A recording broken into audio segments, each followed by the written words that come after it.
দেশের প্রতি যে দায়, দেশের প্রতি যে ঋণ, আপনার ১ম স্ট্যান্ডটা আসলে দেশের জন্য। তো আপনার বলা কথা আওয়ামী লীগের জন্য বস ব আওয়ামী লীগ সেখান থেকে লাভবান হচ্ছে। কিন্তু নতুন পৃথিবীর জন্য, নতুন সময়ের জন্য সামনে আমাদের একটা এখন আমরা একটা নতুন সময়ে আসলে বসবাস করি। দেশের জন্য যেহেতু আপনার এতটা অবদান, সেখানে আপনার একটা অধিকারও জন্মায় বটে। সেই অধিকারের জায়গা থেকে যদি আপনার কাছে জানতে চাই যে আপনি কেমন আওয়ামী লীগ সামনে দেখতে চান? যদি একটু বলতেন এটা আমাদের সাথে যদি আপনি কেমন আওয়ামী লীগের স্বপ্ন দেখেন? আওয়ামী লীগ তো যেহেতু অনেক পুরান দল, আওয়ামী লীগ আসলে এই নতুন জেনজি টোনটা এখনো ধরতে পারে নাই। সত্য কথা হচ্ছে এটাই। আমার দল আমাদের যে নতুন জেনারেশনের যে পালস হুম, এটা এখনো হুম, ধরতে পারে নাই। এটা আমি ওনাদের দোষ বলব না। আসলে কিভাবে বুঝাই? কারণ হচ্ছে আওয়ামী লীগের দলটা এত পুরানো যে দলের নেতাকর্মীরা সাধারণত প্রাজ্ঞ নেতাকর্মী যারা আছেন, উনারা আ যে লেভেলে যেভাবে রাজনীতিটা করে আসছেন ডিজিটাল যুগের আগে, উনারা এখনো ওইখানেই বসে আছেন। উনারা মানে এখনো এই জিনিসটাতে স্মার্ট হইতে পারেন নাই। এটা আমাদের খুবই দুর্ভাগ্য যে উনারা এই নতুন জেনারেশনের পালসটা এখনো ধরতে পারেন নাই। উনারা যদি ধরতে পারতেন তাইলে এটা উম 2:2 ম্যাচ করে যাইত। উনারা এখনো এটা ধরতে পারেন নাই। কারণ হচ্ছে ওই যে বয়স্ক মানুষের যখন হয়ে যায় তখন একটু আম সবাই তো আর শেখ হাসিনা না আপু। এটা আপনাকে বুঝতে হবে। হুম, হুম, উনি হুম, যেরকম হুম, ক্ষমতার চেয়ারে বসে উনি যেমন ১৫ বছর ২০ বছরের পরে ফিউচার দেখতে পাচ্ছেন। বাকি নেতাকর্মীরা যে বয়স্ক প্রাজ্ঞজন যারা আছেন ব বয়স্ক উনারা কিন্তু ওই জিনিসটা এখনো ধরতে পারেন নাই। যে আমাদের আরো দূরদৃষ্টি সম্পন্ন হয়ে কিভাবে ইয়াং জেনারেশন এর কে আমাদের কনভিন্স করতে হবে এই জিনিসটা উনারা এখনো ধরতে পারেন নাই। যে কারণে দেখেন Facebook এ উনাদের কিন্তু কোন অনলাইনে এই ২৫ সালের আগে, ২৫ সালে এখন অনলাইনে আওয়ামী লীগে আমরা অ্যাক্টিভ করছি। মানুষজনকে বোঝানোর চেষ্টা করতেছি। যে যার মতো কাজ করে যাচ্ছে। সবাই পার্সোনালি কাজ করে যাচ্ছে। কিন্তু ২৪ সালের আগে আওয়ামী লীগের কিন্তু অনলাইনে তেমন স্ট্যান্ড ছিল না। আপনি কিন্তু জিনিসটা নোটিস করছেন কিনা আমি জানি না। আমি কিন্তু দেখছি। হুম, আওয়ামী লীগের পক্ষে বলার মতো তেমন কেউ ছিল না। হ্যাঁ, বলতে পারেন যে সরকারের থাকা অবস্থায় সরকারের পক্ষে কেউ বলে না। কিন্তু তারপরেও কিন্তু কিছু লোক থাকার কথা যারা এই জিনিসগুলা বুঝবে। ছিল হুম, না। এমনকি ওই যে হুম, একটা নতুন আ দিন যেমন দেখেন এই কয়েকদিনের মধ্যে এআই চলে আসছে, এআই জেনারেটর চলে আসছে, ChatGPT চলে আসছে, আরো কি যেন চলে আসছে। DeepSeek, মেপসিক অনেক কিছু চলে আসছে হুটহাট।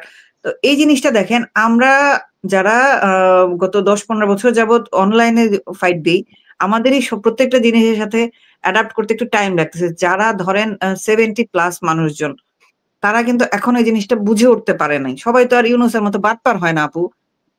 যে সব জায়গায় গিয়ে প্রফিট খুঁজে বাইর করবে।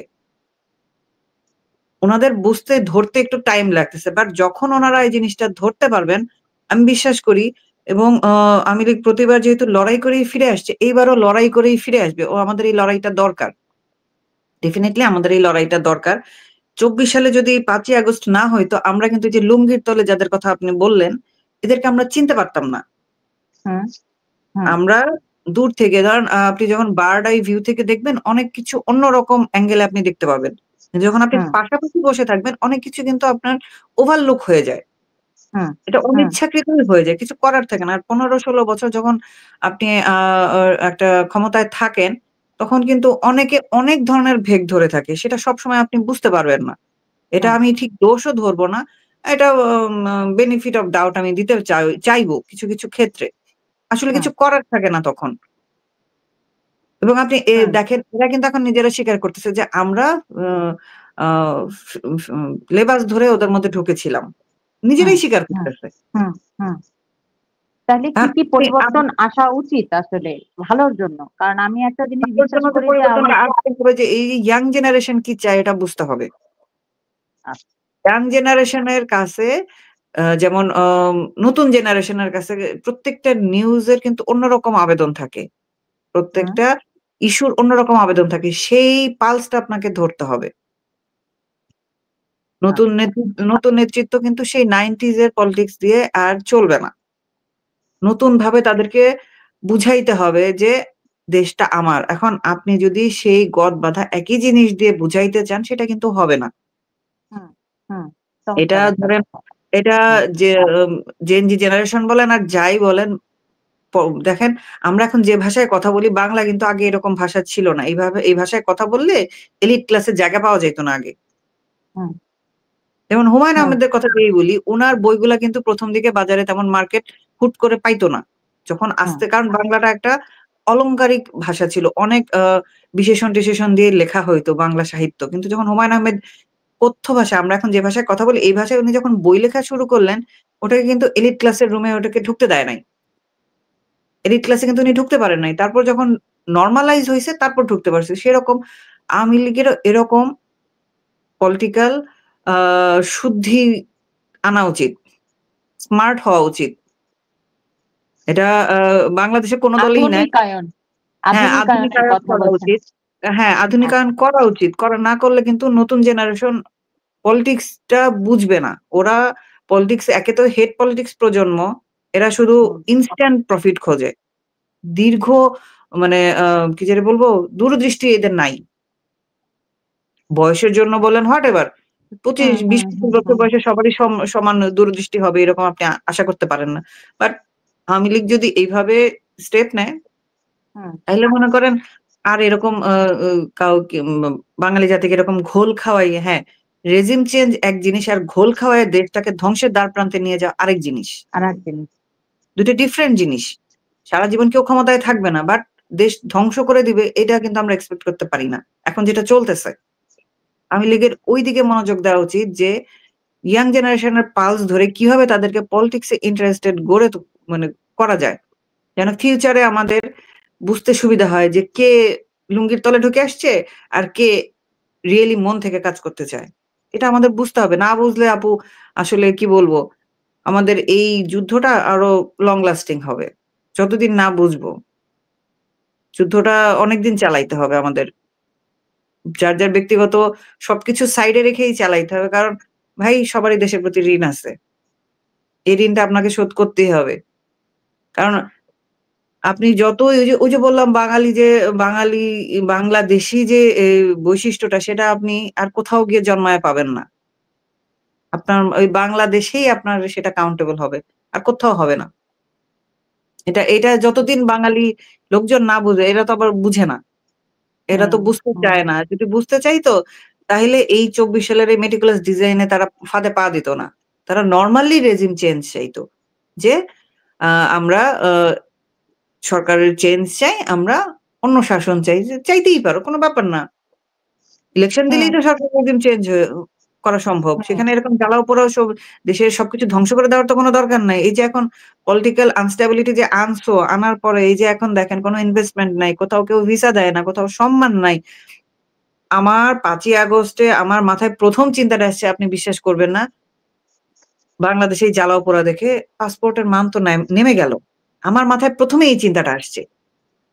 যে আমি যখন গ্রিন পাসপোর্টটা নিয়ে কোথাও যখন ইমিগ্রেশন এ দিব, ওরা তো আমাকে ফকিন্নির মতো ট্রিট করবে। বলবে যে এরা তো সেই দেশের লোক যে দেশের মানুষজন প্রধানমন্ত্রীর বাসভবনে ঢুকে তার আন্ডারওয়্যার নিয়ে উল্লাস করে। তার ফ্রিজ নিয়ে চুরি করে নিয়ে চলে যায়। তার থালা-বাসন চুরি করে নিয়ে চলে যায়। ওরা তো আমাকে এইভাবে কাউন্ট করে। আমার মাথায় ১ম এই চিন্তাটা আসছে। আর দেশ কারো মাথায় নিয়ে কিন্তু এই ভাবেন। চিন্তাটা আসে না। না, না আপু আর এই যে দেশ নিয়ে ভাবেন তো এই জন্য তো সবচেয়ে আগে দেশের কথা চিন্তায় আসছে আপা। হ্যাঁ বলেন আপনি, আমি থামাই, সরি আমি ইন্টারাপ্ট হ্যাঁ, করলাম, না, বলেন। না ঠিক আছে। কারণ আর কেউ কিন্তু এটা ভাবে না। আর কেউ ভাবা শুরু করছে কখন? যখন দেখছে ২-৩ মাস হয়ে গেছে কোথাও কোনো চান্স পাচ্ছে না এবং ইমিগ্রেশন এ যখন হ্যারাসড হওয়া শুরু করছে তারপরে তাদের মাথায় এই চিন্তাটা আসছে। এরা বুঝতেই পারে নাই। বাংলা জাতি না ঠেকে শিখবে না আপা। ওদের জন্য না এই রেজিম চেঞ্জটা খুবই, খুবই প্রয়োজন ছিল। ওই যে বললেন না ১৬ বছর খালি বলছে দলিল দেশ বেচে দিছে ২৬ লক্ষ ভারতীয়। আমি এটা খুবই প্রেফার করছি যে রেজিম চেঞ্জটা দরকার ছিল। But not this way. যাই হোক হয়ে যেহেতু গেছে, এখন তোমরা এটা এক্সপেরিয়েন্স করো, করে দেখো তোমরা এটা থেকে কি বের করে তোমাদের যে এত মোহ ছিল ইউনুস নিয়ে, ইউনুস ফ্যাসিনেশন নতুন ওয়ার্ড তো আমরা বের করছি ইউনোসেক্সুয়াল। তো এই এইটা তোমাদের ইনফ্যাচুয়েশন টা কাটা আমার আমার ব্যক্তিগতভাবে খুবই প্রয়োজন। যে তাইলে তোমরা বুঝতে পারবা যে তোমরা কি হারাইছো। এই যে বলো দুর্নীতি করছে, এই যে আপনি বলেন রূপপুরে দুর্নীতি হইছে। ভাই একটা রাশিয়ান কোম্পানি রাশিয়ার সরকারিভাবে এটা করে দিয়ে গেছে। সেখানে তো কেউ কাউকে হাতে একটা ক্যাশ দেয় না। আপনি যখন দোকানে যান, ক্যাশ দিয়ে তো প্রোডাক্ট কিনবেন অনেক দোকানে। সব জায়গায় তো আর কার্ড ইউজ করে না। প্র প্রধানমন্ত্রী যখন এখানে প্রজেক্টটা কি জানি বলে অনুমোদন দিছে, তখন তো আর হাতে ক্যাশ দেয় নাই। বিলিয়ন, বিলিয়ন ডলার তো আর হাতে ট্রান্সেকশন হয় না। সরকারি প্রপার না। চ্যানেলেই হইছে। হুম, হুম, হুম। রাশিয়ান পেজে গিয়ে বলতেছে বিলিয়ন, বিলিয়ন ডলার চুরি হইছে। আপনি ভাবেন ওরা কি এটা ট্রান্সলেট করে পড়তে পারে না? পারে। তাইলে এটা আপনি বুঝেন এগুলো তো ওদের সামনে গিয়ে কি পরিমাণ প্রোপাগান্ডা। ফেসটা লস করতেছে আপনি বুঝেন। ওরা বলবে না যে, "আরে এটা তো আমরা এভাবে করছি। সব ট্রান্সেকশন তো আমরা জানি।" ওরা যখন দেখবে যে এই দেশের লোকজন এত গাধা, এত ব্রেইনলেস, ওরা কি হাসবে না এই জাতি নিয়ে? একদমই মানে হাসছে তো ওরা আন্তর্জাতিক। ওই স্ক্রিনের পেছনে বসে হাসে যে এই দেশের লোক এত গাধা কি জন্য? যে দেশের মানে এভাবে ওরা ট্রান্সেকশন কিভাবে হয় এটাই জানে না। এসে শুরু করছে যে দুর্নীতি হইছে। একটা প্রমাণ আমাকে দেখাক। আজ পর্যন্ত কেউ কিন্তু দেখাইতে পারে নাই। এটা কিন্তু খুব স্ট্রং একটা এভিডেন্স যে এত দুর্নীতির কথা ওরা বলে। আজ পর্যন্ত একটা দালিলিক প্রমাণ ওরা দেখাইতে পারে না। এখানে এত টাকা হইছে, ওইখানে এত টাকার দুর্নীতি হইছে। কিচ্ছু দেখাইতে পারে না। এদের সবকিছু হচ্ছে শুধু মুখে। কোন একদমই। কাজ নাই কিন্তু। কোন কাজে নাই। ওদের কাজ একটাই আমি দেখতে পেলাম গত ১৩ মাসে, যেকোনো মূল্যে আওয়ামী লীগ থাকাও। কিন্তু আমি তো দেখছি দিনে আওয়ামী লীগের মিছিল ভারী থেকে ভারী হচ্ছে। আওয়ামী লীগ তো ঠেকাইতে পারতেছে না তারা। এটা তো আসলে কি সম্ভব না 40% বাংলাদেশে যেটা। সমর্থকদের দল এটা কিভাবে ঠেকাবে আপনি আমাকে বলেন? যে লোকগুলা ১ বছর আগে বলছিল ইউনূস আসলে দেশ একদম স্বর্গ হয়ে যাবে, সিঙ্গাপুর হয়ে যাবে, তারা এখন বলতেছে সিঙ্গাপুরের কথা বলে আমাদের তো পাকিস্তান নিয়ে যাচ্ছে। একদমই, একেবারেই। পাকিস্তানের উপমন্ত্রী, পররাষ্ট্র উপমন্ত্রী হ্যাঁ, চলে আসে সকল আমাদের কান্ট্রি মন ভিজিট পরিষ্কার করতেছে। করতে। হ্যাঁ, অস্ত্র আসতেছে। আবার এটাও শুনি যে পাকিস্তানের আইএসআই লোকজন আর্মিদের মধ্যে ঢুকে বসে আছে। সিলেটে ঘাঁটি হয়েছে, রংপুরে ঘাঁটি হয়েছে। তো সবই তো পাকিস্তান কায়েমের একেবারে গভীর ষড়যন্ত্র আসলে আমরা প্রধানমন্ত্রী দেখতে যখন পাচ্ছি। বলতেন যে আমাদের নিয়ে কিন্তু এরা ষড়যন্ত্র করতেছে, জঙ্গি আছে। যখন সবাই বাংলাদেশের বেশিরভাগ লোকজন বলতো যে আ ইসলামী লেবাস, দাড়ি-টুপি দেখলেই শুধু প্রধানমন্ত্রী এসব বলে। এগুলা সব ভুয়া কথা। এখন তো এখন প্রধানমন্ত্রী বলতেছে না। এখন তো সারা দুনিয়াই বলতেছে। দুনিয়া ইন্টারন্যাশনালি বলছে। নিউজ হচ্ছে। মালয়েশিয়া থেকে গন্ডায় জঙ্গি ধরতেছে এবং ফেরত পাঠায় দিচ্ছে। আমেরিকা থেকে অবৈধ লোকজন ধরে হাত করা শেকল পরায় পাঠাচ্ছে। আপনি ভাবতে পারেন এত লজ্জা? ইন্টারিম এখানে কোনো নেগোসিয়েশন এ যাইতে পারতেছে না। কারণ তাদের ওই ক্রেডিবিলিটি নাই। আজকে ইউনূসের জায়গায় যদি শেখ হাসিনা থাকতেন তাহলে আপনি সিনারিওটা জাস্ট ভাবেন। আমেরিকা থেকে কোনদিন হাত করা পরে লোক পাঠানোর সাহস হইতো? না, একেবারেই না। কোন একটা নেগোসিয়েশন অত- প্রধানমন্ত্রী ঠিকই করতেন। এট একদম লিস্ট আমি। যদি আপনি ডিপোর্ট ও করত, হাতকড়া পরায়া করত না। হুম, না হাতকড়া উনি পরায়া করত না। উনি দেশের সম্মানের জন্য সবসময় লড়াই করে গেছেন। দেশের বঙ্গবন্ধু কন্যা। সম্মানের জন্য আপনি তো এই টপিকটা আমার মনে হয় আপনি মানে মাথায় আসে নাই। সাগররুনির কেসটা পর্যন্ত উনি চেপে রাখছে।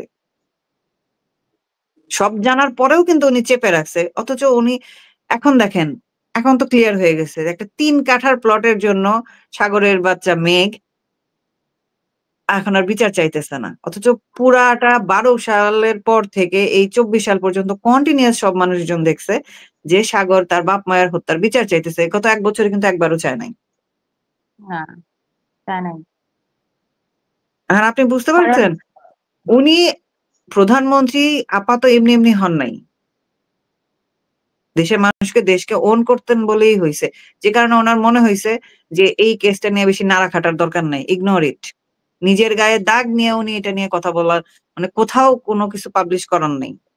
দাগটা কিন্তু আওয়ামী লীগের গায়ে যে আওয়ামী লীগের আমলে সাগরিনীকে মার্ডার করা হয়েছে। অন্য কেউ করছে। কিন্তু এখানে তো স্টোরিটা এখন সবাই জানে। আমি আর এটা এখানে আ এক্সপ্লেইন আলাদা করতে করে গেলে বলার দরকার নাই। আমি এই যে দেশের এখন যেই পরিস্থিতি আমরা একদম